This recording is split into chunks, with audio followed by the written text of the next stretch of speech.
Bonjour à tous et bienvenue dans mon podcast Belles âmes, dans lequel je vous partage la vie qui me traverse et les réflexions diverses que je peux avoir. Alors moi c'est Elsa et je suis très heureuse de vous accueillir dans une petite partie de ma vie ici et maintenant. Alors je vous souhaite une très très belle écoute et un magnifique moment présent.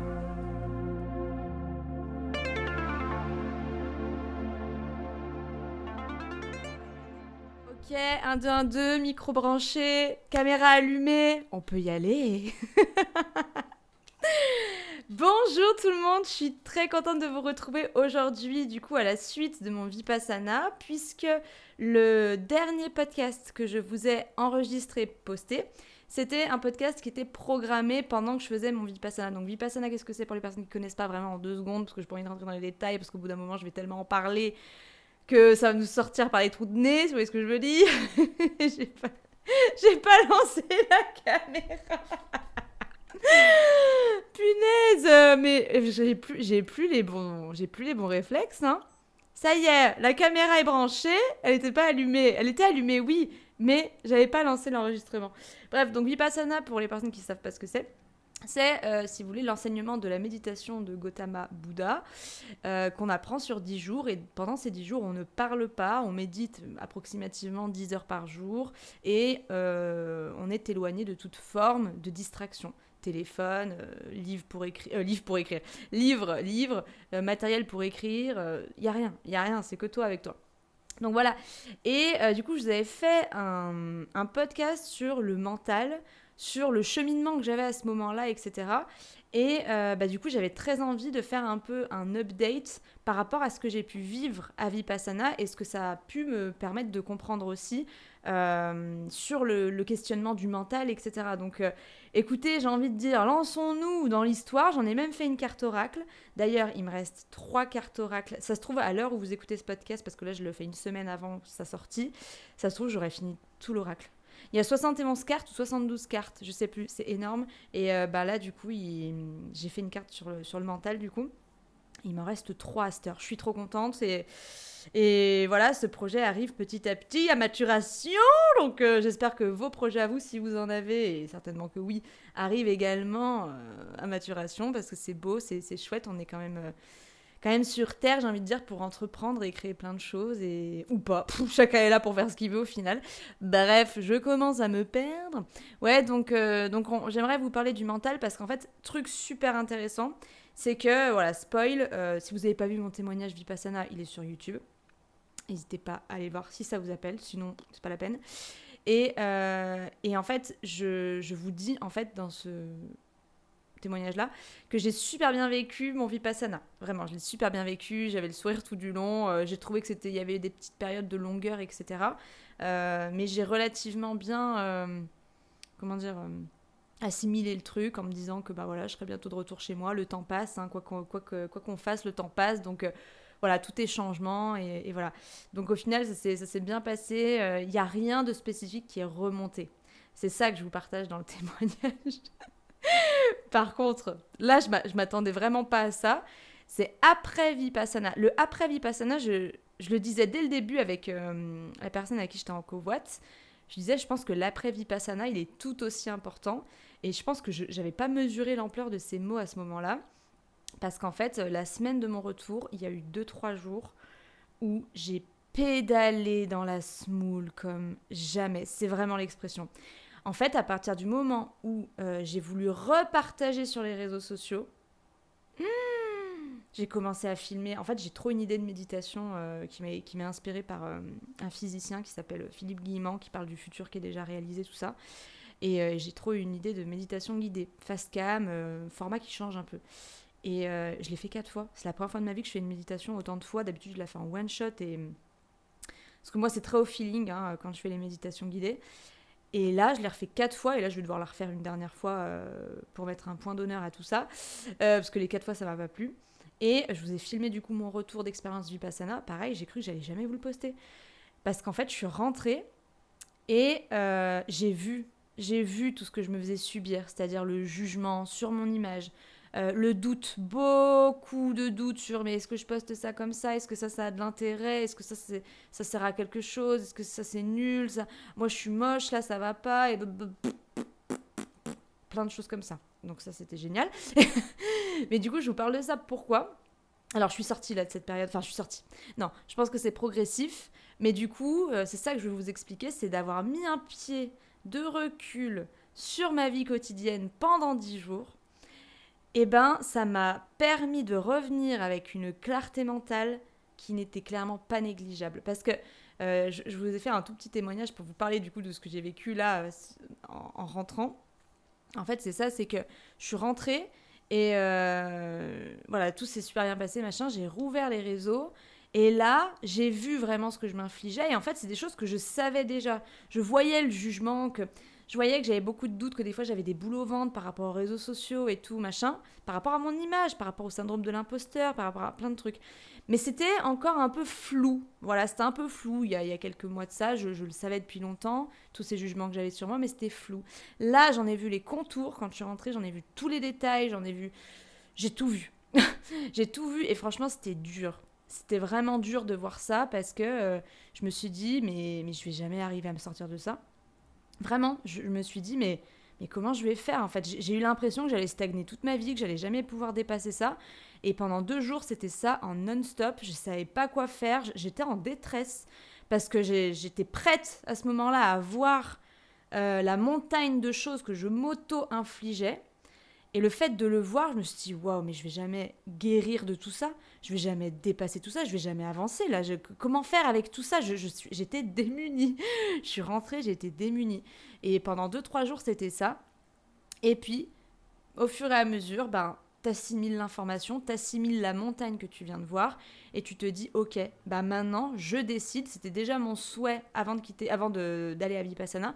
J'avais pris la ferme décision d'arrêter de penser que j'étais anxieuse socialement, d'arrêter de me juger, j'avais pris une ferme décision de lâcher prise complet sur qui je pensais être, sur l'image que je projette ou pas, sur le jugement hyper sévère envers moi, machin. Et chose qui est intéressante aussi, d'ailleurs, j'aimerais beaucoup savoir, vraiment, dites-le moi si c'est quelque chose qui peut vous intéresser. En tous les cas, je le ferai, mais je serais curieuse de savoir. En fait, moi, j'ai une histoire avec mes boutons, là, même si on les voit pas forcément en caméra, parce que y aura peut-être un filtre aussi, parce que des fois, j'aime bien mettre des filtres. Je vous avoue que depuis que j'ai commencé les podcasts, sur mon logiciel de montage, je me suis dit, ok, je fais des podcasts, je me lance, parce que pour moi, c'était quand même difficile de faire des podcasts par rapport à mon image, mon image, c'est réducteur par rapport à ce que je veux vous expliquer, mais en fait, j'ai un background avec mes boutons, si vous voulez, vraiment, et je sais de quoi ils viennent. Vraiment, je sais que ça vient de la mauvaise estime de moi, je sais que ça vient de plein de choses qui sont reliées de l'image que j'ai de moi, de l'anxiété que je pouvais avoir du monde extérieur, etc. Et clairement, quand j'étais à Vipassana pendant 10 jours, je n'ai pas eu un seul bouton qui s'est formé. Je suis revenue chez moi, pas tout de suite, parce que j'ai pas tout de suite repartagé sur les réseaux, mais quand je suis revenue chez moi et que j'ai voulu repartager sur les réseaux, je me suis refait des boutons au niveau... C'est souvent ici, moi, que j'en ai. Pardon, c'est pour ceux qui sont sur Spotify et qui n'ont pas la vidéo, je montre la mâchoire. Et ça a été flagrant. Ça a été flagrant de voir ça. Et du coup, je sais depuis quelques mois que je veux faire une vidéo sur la vérité. Je sais pas pourquoi j'ai envie de l'appeler cette vidéo la vérité sur mes boutons. Où je partage en fait tout le cheminement parce que mes boutons m'ont amené à là où j'en suis aujourd'hui. C'est rigolo de dire ça comme ça, mais j'ai eu plein de déclics. J'ai eu tout un chemin qui s'est construit suite à mes boutons, un chemin spirituel, vraiment. Mais je vous raconterai tout ça en vidéo. Et de plus en plus, là, je sens que vraiment, depuis que je suis en train de lâcher prise de nouveau, donc quand j'ai vu cette montagne et que j'ai commencé à me dire, ok, maintenant je lâche parce que voilà, et en même temps je me disais, mais comment est-ce que je vais pouvoir lâcher ça, tu vois, c'est compliqué parce que ça fait partie de toi aussi au bout d'un moment, tu vois, je sais pas vous, quels sont les troubles, entre guillemets, c'est pas le bon terme, enfin, qui peuvent vous faire souffrir, est-ce que c'est de l'anxiété, de la nervosité, est-ce que ça peut être des maladies, est-ce que ça peut être des pensées d'auto-sabotage, est-ce que ça peut être de la colère, je sais pas quoi, putain, du coup, je sais plus ce que je disais, mais... en tout cas, oui, parce que voilà, c'est ça que je veux dire, c'est que parfois, t'as des troubles comme ça, des maux intérieurs, extérieurs, machin. enfin non, plutôt intérieure, tu te dis mais comment je vais dépasser ça? Et ça a été mon cas là pendant 2 jours. Et puis après, voilà, je sais pas, il y a un truc qui s'est passé, j'ai fait tomber quelque chose. Et là, je sens que je suis en processus de gros lâchage. Et je sens que ma peau aussi, ça s'est ressenti. Là, je parle en termes de jours, donc c'est quand même relativement rapide vis-à-vis de ma peau. Mais je trouve qu'il y a quelque chose qui se dessine. Bref, donc je serais très curieuse de savoir si c'est quelque chose qui peut vous intéresser. Une vidéo sur les boutons, sur l'acné, où je vais clairement vous parler de pourquoi j'ai ça. Bon, on peut parler au passé, j'ai envie de dire. Pourquoi est-ce que j'ai eu ça? Pourquoi est-ce que je me suis créé ça? Parce que clairement, je pense que si j'avais eu cette vidéo, moi, quand j'étais adolescente, si j'avais eu en tout cas une vidéo qui me parlait plus du truc émotionnel derrière les boutons, je pense que ça m'aurait énormément aidé et ça m'aurait permise de ne pas claquer des 1000 et des cents dans des crèmes miracles anti-boutons.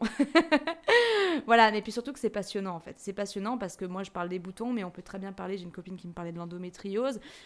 Chaque maladie, chaque mot a quelque chose à nous dire. Enfin, je veux dire, c'est...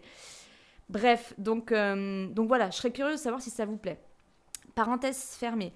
Donc je me suis rendu compte que je me refaisais des boutons par-dessus le marché. Hyper intéressant à observer. Et du coup, j'ai envie de vous parler de tout ça parce que du coup, à Vipassana, qu'est-ce qui se passe? Pendant 10 jours, tu n'as pas de distraction. Pendant 10 jours, tu médites. Donc en fait, tu es face à toi-même pendant 10 jours. Parce que tu parles pas non plus avec les gens qui sont autour de toi. Donc, tu es vraiment face à toi-même.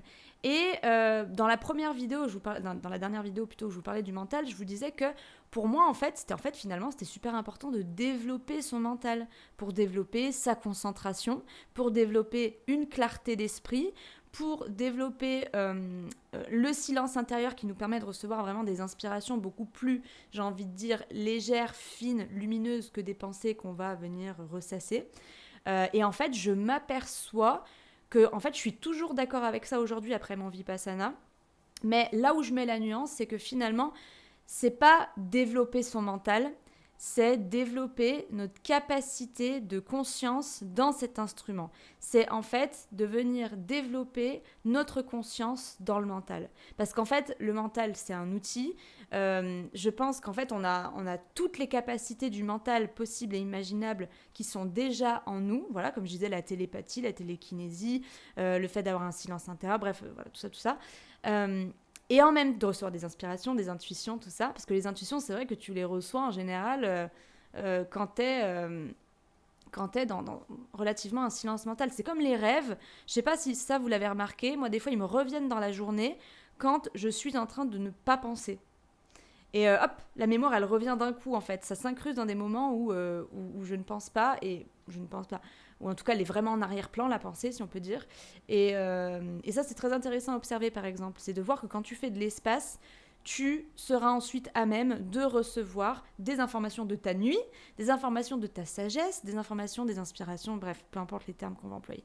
Donc voilà, donc quand tu es à Vipassana, t'es totalement face à toi-même, donc c'est ce que je disais, du coup j'essayais de reprendre ce que je disais, mais en fait non, ce que je disais, voilà, c'était ça, c'est la conscience dans ton mental. Je pense que dans ton mental, t'as déjà toutes les mises à jour possibles et inimaginables, seulement c'est ta capacité à mettre plus ou moins ta conscience dedans qui va faire que tu utilises cet outil intelligemment ou non.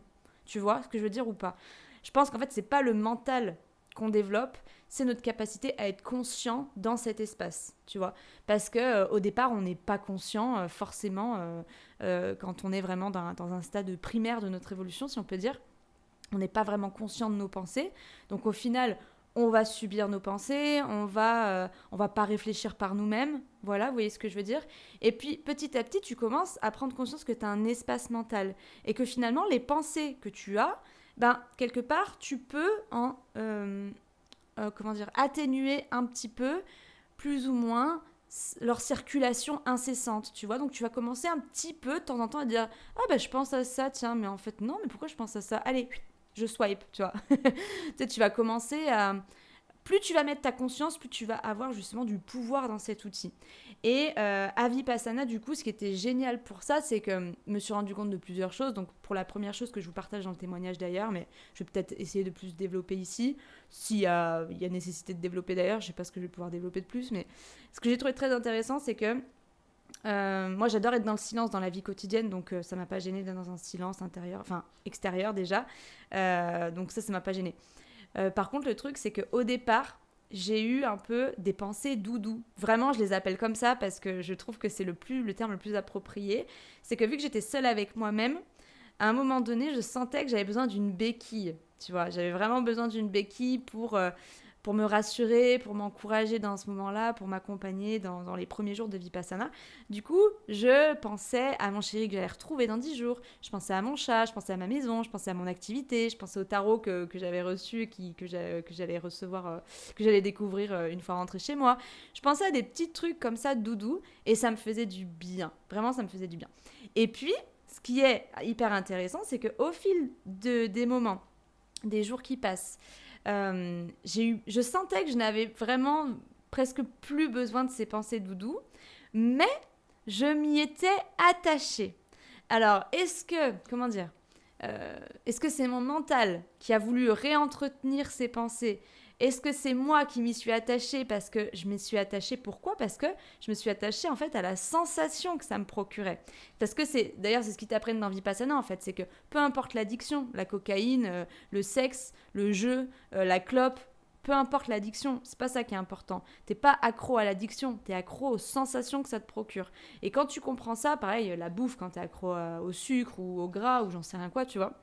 Et ça, c'est intéressant parce que, du coup, là, je le comprends en le développant avec vous, finalement. C'est que, en fait, j'étais attachée aux sensations que ça me procurait de bien-être, tu vois. Je suis contente, j'ai ça dans ma vie, et puis je vais y retrouver, et puis après, je vais faire ci, je vais faire ça, blablabla. Et du coup, ça, c'est super intéressant parce que tu te rends compte que je sentais clairement que j'avais plus besoin de ces pensées. C'était au milieu du séjour, tu vois, les 4-5 premiers. Ouais, le 4e ou 5e jour, peu importe. Et tu vois, d'ailleurs, c'est rigolo parce que je me suis dit là-bas, je vais pas m'en souvenir de toutes ces petites, toutes ces petits trucs que j'ai remarqués. J'aurais trop aimé les écrire, mais tu sais, on peut pas écrire là-bas. Et je me suis dit, je vais jamais m'en rappeler, mais en fait, si, parce que j'ai pas eu beaucoup de choses qui sont remontées. Donc, et puis, vu que tu observes vraiment, que tu développes ta conscience, parce que tu es vraiment de plus en plus conscient de tes sensations, si tu te laisses pas happer par ton mental, hein. Ça, c'est toi qui vois, en tous les cas, c'est toi l'acteur, en fait, de tout ça, tu vois. Et finalement, plus tu observes, plus tu es conscient, en fait, plus tu te souviens. C'est vraiment ça.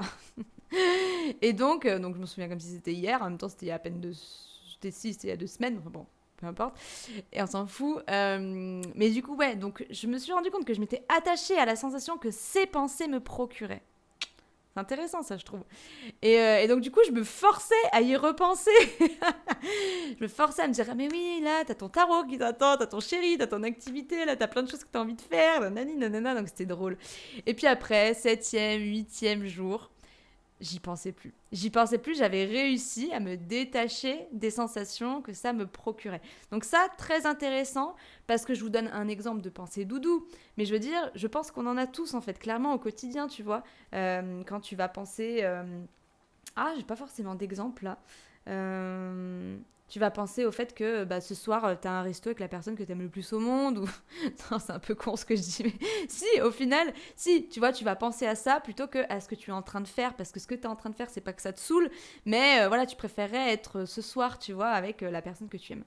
Et donc, en fait, c'est ça, je trouve que c'est intéressant, tu vois, de voir que tu vas avoir des pensées qui vont te procurer des sensations, des émotions, et bah oui, parce que c'est toujours très relié. Et en fait, finalement, on va s'attacher aux sensations que ça nous procure. Donc voilà. Donc moi, j'ai vu cette évolution de j'en ai besoin, ça me fait du bien, j'en ai plus besoin, mais je reste attachée et je les force, ces pensées, parce que vraiment, je les ai forcées. Et après, j'en ai plus besoin, je les force plus, tu vois. Donc on a des trucs doudou, on a des habitudes doudou qui nous font ressentir du bien-être. Et quand comment dire, quand ça nous fait du bien, justement, ça sert à rien de chercher à enlever, tu vois. Je pense à une fille sur Instagram, d'ailleurs, qui m'avait parlé du fait qu'elle aimait bien regarder, je crois, des dessins animés le soir et tout, qu'elle avait gardé cette habitude, machin, elle s'endormait avec ça. Mais j'ai envie de dire, si ça te fait du bien sur l'instant T, tu vois, garde-le. Si par contre tu sens qu'après ça devient automatique, comme fumer une clope, au début c'est un plaisir et puis après ça devient automatique, c'est là où oui, il faut arriver à se détacher des sensations. Et après, le temps aussi fait bien les choses, mais aussi la volonté. Bref, ça c'est toute une histoire aussi. Après, je pense aussi que quand t'as le déclic, t'as le déclic. Je pense qu'il y a quand même beaucoup une part de timing. Tu vois, moi, pour moi, c'était le timing. À un moment donné, j'étais attachée au truc, je forçais les pensées, et puis après, petit à petit, bah voilà, c'était le bon timing, et ça s'est fait comme ça. Le temps fait bien les choses, et voilà. Bref. Donc voilà pour cette première observation que j'ai eue. Et du coup, quelque chose que je veux vous partager et qui me paraît du coup essentiel, c'est que, comme je vous disais, plus en fait tu observes, plus comment dire, t'es loin. En fait, si tu es à Vipassana, t'as de moins en moins de pensées là-bas parce que de une, tu parles pas. Donc, vu que tu parles pas, ça veut dire que t'as pas d'interaction avec les gens. Et si t'as pas d'interaction avec les gens, tu n'as pas du coup des pensées dans ta tête de ces interactions, de l'interaction que tu as eue il y a 2 minutes, tu vois. Et le jour, en fait, on s'est remis à parler du coup le 10e jour. Moi, je trouvais que c'était un peu abrupt parce qu'en fait, on avait encore des méditations de prévues et tout. Et en fait, on s'est mis à reparler, mais dès 8h du mat, on avait plein de méditations la journée, l'emploi du temps n'avait pas vraiment changé. Et en fait, va reméditer après. Va reméditer. C'était un vrai, c'était un vrai exercice parce que, en fait, puisque tu vis avec 60 filles, enfin moi c'était des femmes, donc 60 femmes pendant 10 jours, je te jure que tu as plein de choses à te dire. Vraiment, tu as beaucoup de choses à te dire. Personne n'a parlé pendant 10 jours, donc tout le monde est un peu en effervescence de « Oh, faut trop que je te dise ça, toi j'ai adoré comment t'étais là, toi j'adore comme tu t'habilles. » Ah, vraiment, on a eu des discussions, c'est drôle. Et ben le truc, c'est que après tu remédites avec toute cette énergie d'effervescence. Tu vois, c'est pas comme une journée quotidienne normale où tu parles normal avec les gens. Non, là, c'est que t'as 60 personnes, c'est effervescent, ça n'arrête pas. Il y a beaucoup de joie, beaucoup d'enthousiasme, beaucoup de rire. Alors moi, j'ai pas arrêté de rigoler. J'ai pas arrêté. Et ben après, pour aller reméditer, c'est là que tu te rends compte que qu'est-ce que t'as beaucoup de pensées, quoi. Moi, j'avais plein de pensées des interactions que j'avais eues. Je repensais à la fille avec qui j'avais parlé juste avant, puis après nanani, nanana, ce qu'on s'était dit ensuite. Nanana. Et ben, c'est très intéressant parce que ça te confronte au flot de pensées que tu vas pouvoir avoir dans ta vie quotidienne avec tous les échanges, tout ce que tu vois dans ta vie tangible, etc. Et à maintenir bien ce cap de « Ok, je suis en train de méditer, là, je me rends compte que je suis en train de penser, je reviens. » Tu vois.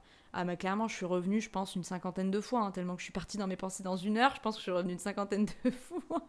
Facile. Mais ouais, non, ça c'est intéressant, tu vois, de se rendre compte que déjà, Vipassana, t'as très peu de pensées parce que t'as pas d'interaction, parce que l'emploi du temps, non. Parce que oui, tout est cadré d'ailleurs, hein, l'emploi du temps, machin, je veux dire, il n'y a rien qui laisse place au doute, tu vois, même quand tu vas manger, t'as une place aussi qui est assignée. Donc, il n'y a rien où tu pourrais te questionner, si tu veux, sauf des questions profondes de l'existence, bien sûr. Mais tangiblement, voilà, tout est cadré, tout est machiné comme ça, donc t'as pas de questions à te poser. Donc ça, c'est intéressant aussi. Voilà, c'est pour l'aparté. Et donc, du coup, moi, ce que j'ai beaucoup aimé, c'est que quand je suis rentrée chez moi, comme je vous l'ai dit, ça m'a apporté vraiment une clarté mentale de dingue. Ce qui m'a permis de voir avec une lucidité. Pour moi, c'est vraiment les mots-clés du mental, d'un mental dans lequel on aurait vraiment mis notre conscience, tu vois, à plus ou moins...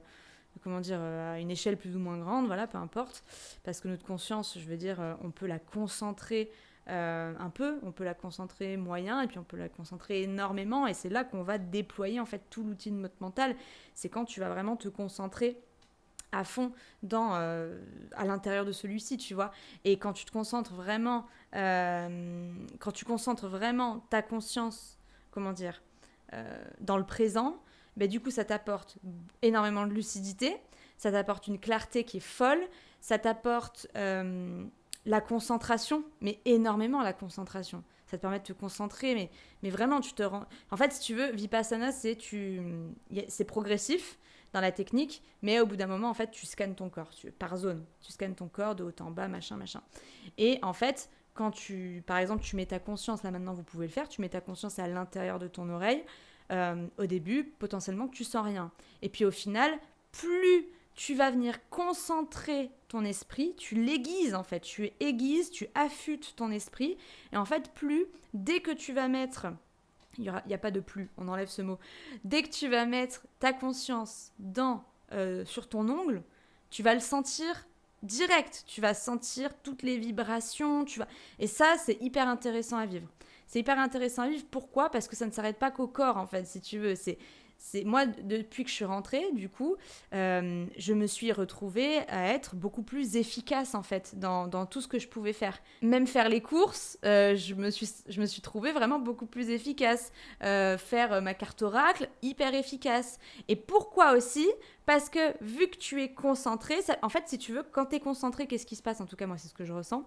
Enfin, c'est ce qui se passe pour moi. Quand je suis concentrée, j'écarte les doutes, les pensées, les jugements. Donc une fois que tu as enlevé ça, bah la concentration, c'est concentré.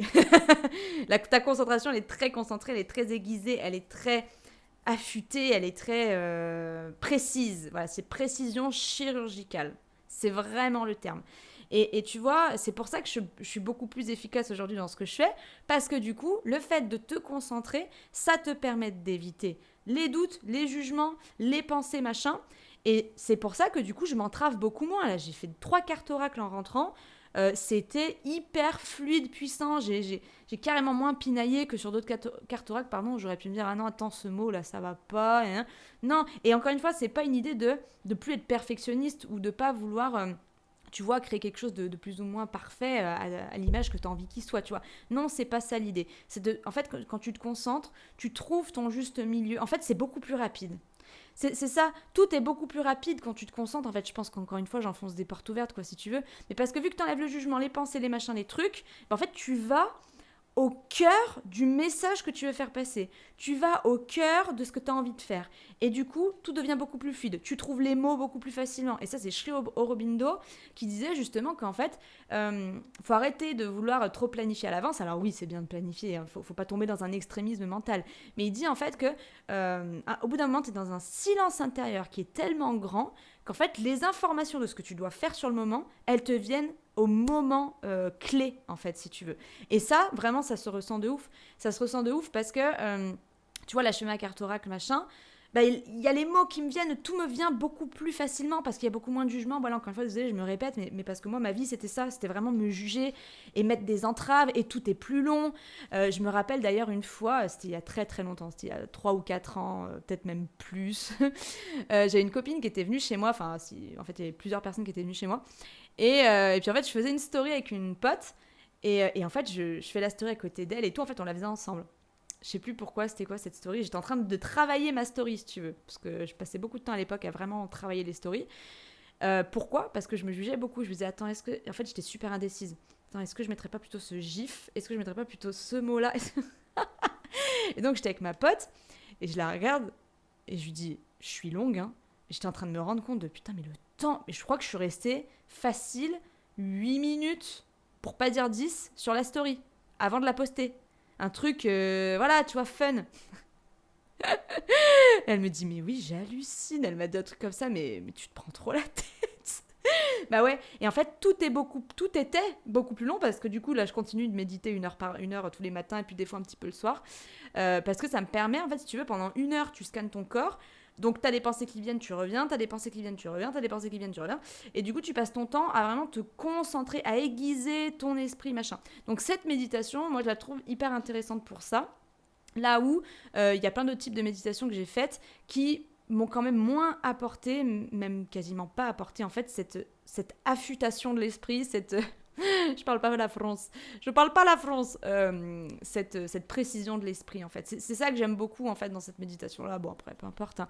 Mais je veux dire, on peut faire ça avec une méditation, comme on peut faire ça, par exemple, si vous faites de la mosaïque, eh ben, vous allez être hyper concentré dans votre mosaïque et ça va vous permettre d'être de plus en plus concentré, d'être de plus en plus conscient. Tu vois ce que je veux dire? C'est toutes les activités qui te permettent, en fait, d'être vraiment concentré, où tu te sens hors du temps et tu pourrais faire ça pendant des heures parce que tu es hyper concentré, tu vois pas le temps passer, le temps, il file, il se dilate en fait le temps, si tu veux. C'est ça qui est intéressant, c'est la notion de temps aussi, c'est que, tu vois, quand tu médites au début, tu te dis, mais tu vas méditer 10 heures par jour, mais c'est super long, tu vas t'ennuyer.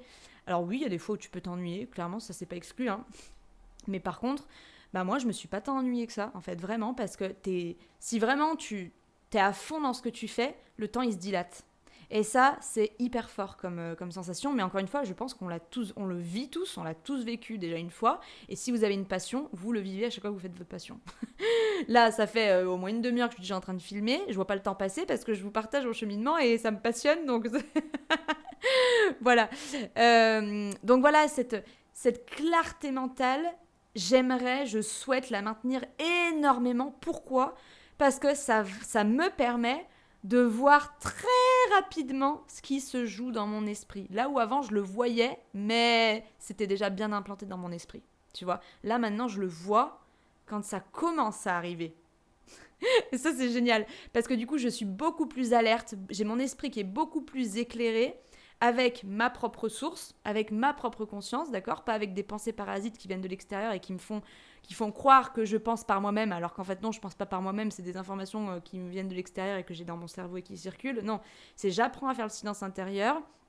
Et du coup, ça m'offre une clarté d'esprit énorme. J'éclaire mon propre esprit, en fait. Et du coup, je vois ce qui se joue vraiment. Je vois les jugements qui arrivent sur ma personne. J'ai vraiment vu la grosse montagne, tu vois, parce que j'ai une lucidité qui a évolué un petit peu, une clarté d'esprit qui a évolué. Et je cherche vraiment à la maintenir. Donc, je pense que l'heure de méditation tous les jours m'aide à le faire, d'ailleurs.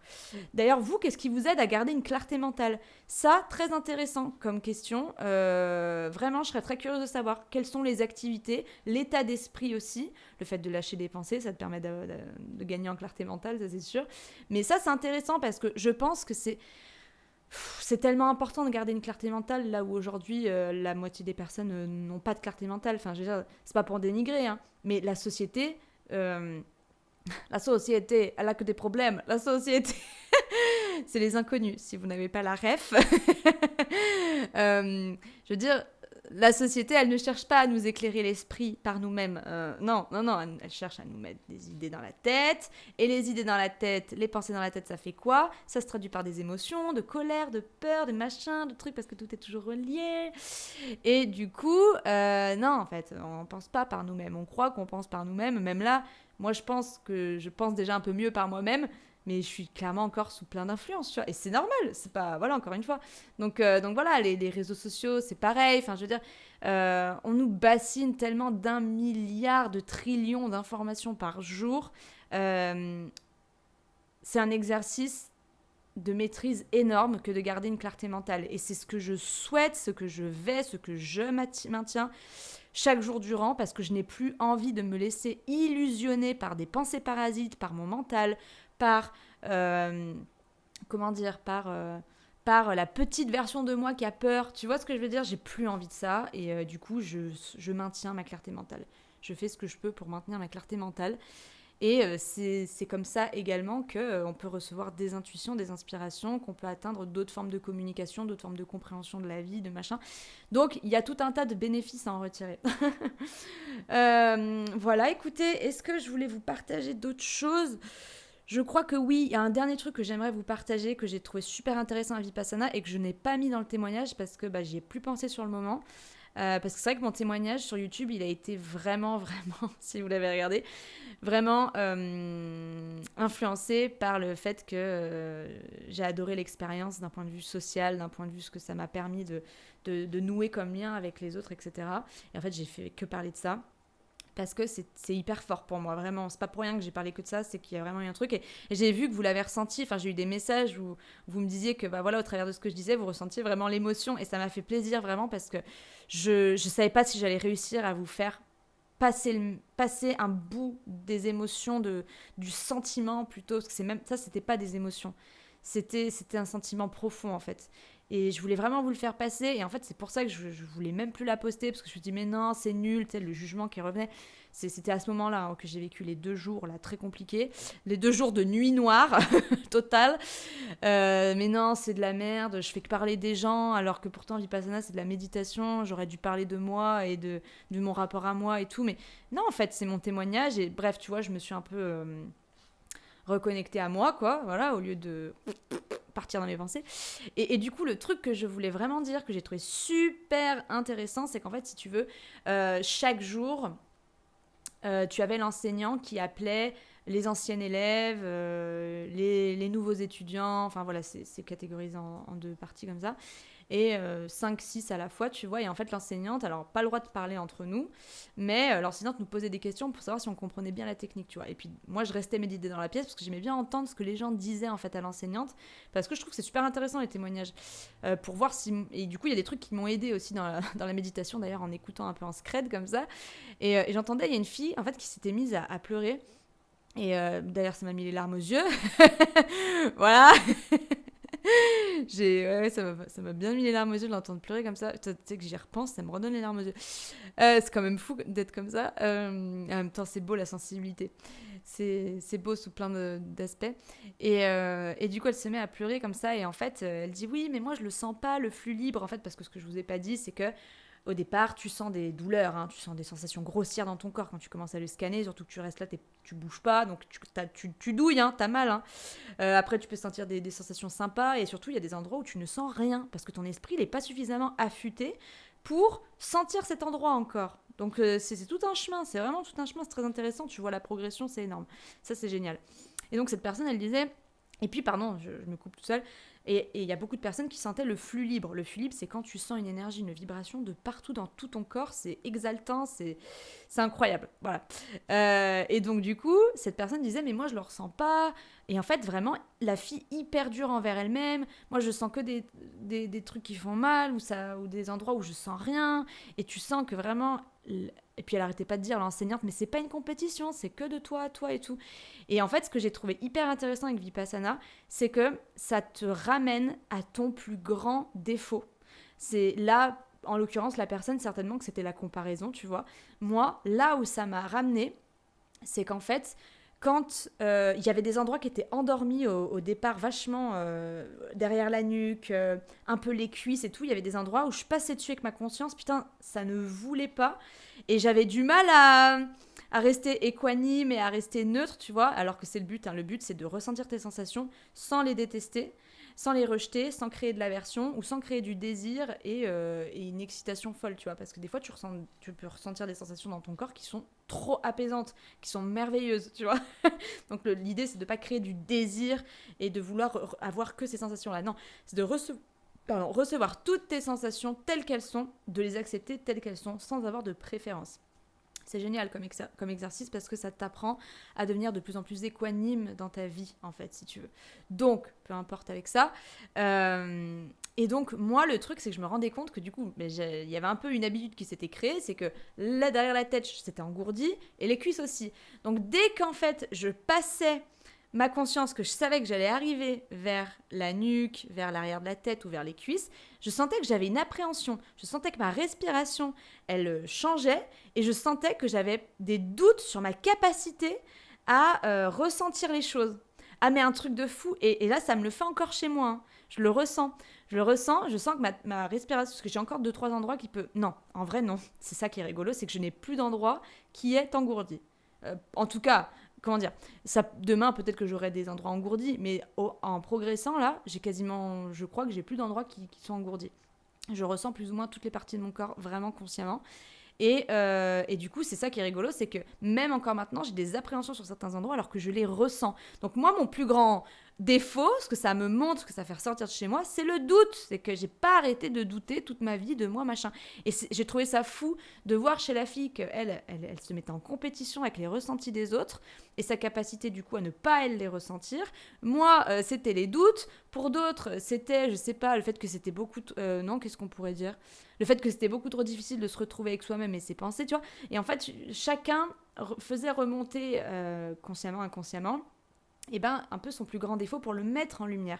Et quand j'ai vu, moi, que c'était vraiment le doute, l'appréhension de ma capacité à ressentir et d'appréhender, tu vois, je me suis dit, ouais, c'est fou. Ça, c'est puissant, je trouve, parce que, en fait, tu te retrouves à... comment dire, à disséquer, en fait... ton état psychique, ton état émotionnel, ton état mental, ton être intérieur, en fait. Tu vois, et tu fais remonter.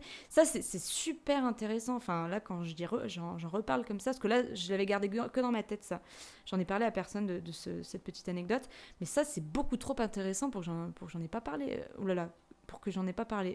Moi, je n'arrive plus à parler, Margot. Bref, donc voilà pour cet épisode de podcast. Je voulais vous partager plus ou moins tout ça, parce que je trouve que c'est fascinant. N'hésitez pas aussi à me dire si ça vous dit. Alors, du coup, vous avez 3 choses à me dire. Première chose, est-ce que ça vous intéresse une vidéo sur la vérité, sur les boutons, enfin sur mes boutons? Est-ce que ça pourrait vous éclairer, vous pensez? Est-ce que c'est un sujet qui peut vous intéresser? Deuxième question, c'était qu'est-ce qui vous permet de garder une clarté mentale au quotidien dans votre vie? Très intéressant cette question. Et troisième question, est-ce que ça vous donne envie de faire un Vipassana? Si oui, n'hésitez pas à dire pourquoi, je serais très curieuse. Et sinon, n'hésitez pas à dire pourquoi aussi. Et aussi, peut-être que vous en avez déjà fait un. En tout cas, il y a aucune personne, en fait, de personnes sur Instagram qui m'ont dit qu'elles en avaient déjà fait un. Donc, j'ai trouvé ça rigolo. Donc, si vous en avez déjà fait un, n'hésitez pas à le dire aussi. Donc, voilà, vous avez 3 questions si vous avez envie de me répondre. donc voilà, très cher, écoutez, c'était mon petit update sur le mental. Et aussi, quelque part, j'ai envie de dire, pas mes résolutions, mais ce que je vais m'évertuer, j'adore ce mot, s'évertuer, plutôt que s'efforcer, tu vois. Là, on sent qu'il y a un combat, s'efforcer. Non, s'évertuer, c'est oh là là, c'est beaucoup plus, beaucoup plus valorisant, beaucoup plus lumineux en fait. Donc voilà, en même temps, voilà, j'ancre le fait que je souhaite et que je vais et que je m'évertue à maintenir une clarté mentale pour ne plus me laisser bercer d'illusions par ces pensées d'autosabotage, ces pensées de syndrome de l'imposteur, ces jugements envers moi-même. Donc voilà, et du coup, ce retour là sur le mental, je trouve que c'est super intéressant d'avoir pu vivre ça et de me rendre compte en fait avec cette lucidité que j'ai pu gagner à un moment donné, de voir cette montagne en fait énorme, et puis j'en verrai certainement d'autres, des montagnes, et c'est juste que je suis pas prête à les voir certainement. Il y a vachement ça aussi, moi, que j'aime bien me dire, c'est que quand ça se présente à toi, c'est que t'es prêt à y voir. T'es prêt à y faire face pour dépasser cette fichue montagne, tu vois, l'enjamber. Comme Inoxtag avec l'Everest, n'est-ce pas? Voilà.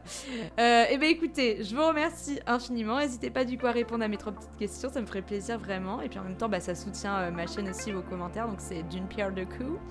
Je vous embrasse et j'espère que vous allez bien. Prenez soin de vous et je vous dis à tout bientôt. Merci infiniment d'être qui vous êtes et continuez de rayonner tel ce diamant précieux que vous incarnez.